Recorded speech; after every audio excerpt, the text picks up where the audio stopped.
Hi friends, welcome back ದಿವ್ಯ Ravi ರಿಷ್ಕಾ log. ಇವತ್ತು ನಾನು ಕೊಕೊನೆಟ್ ಲಡ್ಡು ಮಾಡಿ ತೋರಿಸ್ತಾ ಇದ್ದೀನಿ.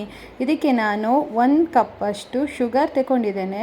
ಈಗ ಗ್ಯಾಸ್ ಮೇಲೆ ಒಂದು ಪ್ಯಾನ್ ಇಟ್ಟಿದ್ದೇನೆ. ಈಗ ಅದಕ್ಕೆ 1 ಕಪ್ಪಷ್ಟು ನಾನು ಶುಗರ್ನ ಆ್ಯಡ್ ಮಾಡ್ಕೊಂಡಿದ್ದೇನೆ. ಈಗ ನಾವು ಇದನ್ನು ಪಾಕದ ರೀತಿಯಲ್ಲಿ ಮಾಡಬೇಕು. ಇದಕ್ಕೆ ನಾನು ಅರ್ಧ ಕಪ್ಪಷ್ಟು ನೀರು ಹಾಕಿದ್ದೇನೆ.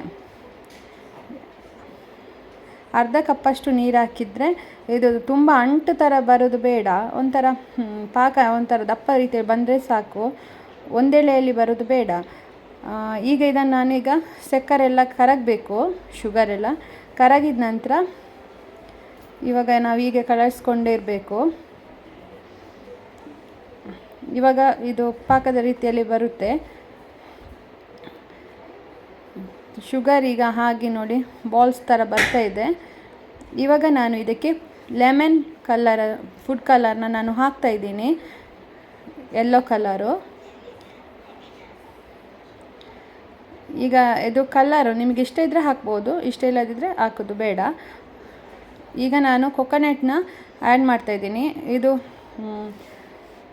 ಕೊಕೊನೆಟ್ ಪೌಡ್ರು, ಇದು ಡಿಮಾರ್ಟಲ್ಲೆಲ್ಲ ಸಿಗುತ್ತೆ ಇದು. ಈಗ ನಾನು ಇದನ್ನು ಈ ಪಾಕದೊಂದಿಗೆ ಚೆನ್ನಾಗಿ ಮಿಶ್ರ ಆಗಬೇಕು. ಇದು ಚೆನ್ನಾಗಿ ಪಾಕ ಮತ್ತು ಕೊಕೊನೆಟ್ಟು ಇದು ಮ್ಯಾಗ್ನೆಟ್ ಆಗಬೇಕು ಚೆನ್ನಾಗಿ.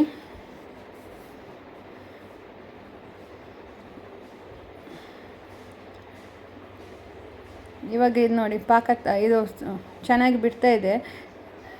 ಇದು ಬಿಸಿಯಾಗುವಾಗಲೇ ಇದರ ಕೊಕೊನೆಟದ್ದು ಸ್ಮೆಲ್ ಬರ್ತದೆ, ಚೆನ್ನಾಗಿ ಸ್ಮೆಲ್ಲು, ಒಂಥರ ನಾವು ತಿನ್ನುವಂತ ಅನ್ನಿಸ್ತದೆ. ಈಗ ನೋಡಿ ಸ್ವಲ್ಪ ಡ್ರೈ ಆಗ್ತಾ ಇರುವಾಗ ನಾನು ಇದಕ್ಕೆ ಗೀನ ಆ್ಯಡ್ ಮಾಡ್ಕೊಳ್ತಾ ಇದ್ದೀನಿ. ಗೀ ಹಾಕೋದ್ರಿಂದ ಅದು ತುಂಬ ಚೆನ್ನಾಗಿ ಟೇಸ್ಟ್ ಬರುತ್ತೆ. ಇವಾಗ ಗೀ ಹಾಕೋದ್ರಿಂದ ಸ್ವಲ್ಪ ನೀರು ಥರ ಆಗುತ್ತೆ ನೋಡಿ, ಈ ಥರ ಬರುತ್ತೆ. ಅದು ಸ್ವಲ್ಪ ನೋಡಿ ಈ ಥರ ಬರುತ್ತೆ. ಆಮೇಲೆ ಇದನ್ನು ನಾವು ಲಡ್ಡು ಥರನೇ ಉಂಡೆ ಕಟ್ಟಬೇಕು. ಇದು ಸ್ವಲ್ಪ ಸ್ಮೂತೇ ಇರುತ್ತೆ ನೋಡಿ, ಈ ಥರ ಉಂಡೆ ಕಟ್ಟಬೇಕು. ಉಂಡೆ ಕಟ್ಟಲಿಕ್ಕೆಲ್ಲ ನೀಟಾಗಿ ಬರುತ್ತೆ, ಏನು ಕಷ್ಟ ಆಗಲ್ಲ ನೋಡಿ, ಈ ಥರ ಬರುತ್ತೆ. ಆಮೇಲೆ ನಾನು ಕೊಕೊನೆಟ್ ಪೌಡ್ರಿಂದ ಇದನ್ನು ಕೋಟಿಂಗ್ ಮಾಡ್ತಾಯಿದ್ದೀನಿ ನೋಡಿ. ಇವಾಗ ನೋಡಿ ಎಷ್ಟು ಚೆನ್ನಾಗಿ ಬರುತ್ತೆ ಇದು ಲಡ್ಡು. ನಮ್ಮ ಚಾನಲ್ ನಿಮ್ಗೆ ಇಷ್ಟ ಆದರೆ ಒಂದು ಲೈಕ್ ಕೊಡಿ ಮತ್ತು ಸಬ್ಸ್ಕ್ರೈಬ್ ಮಾಡಿ.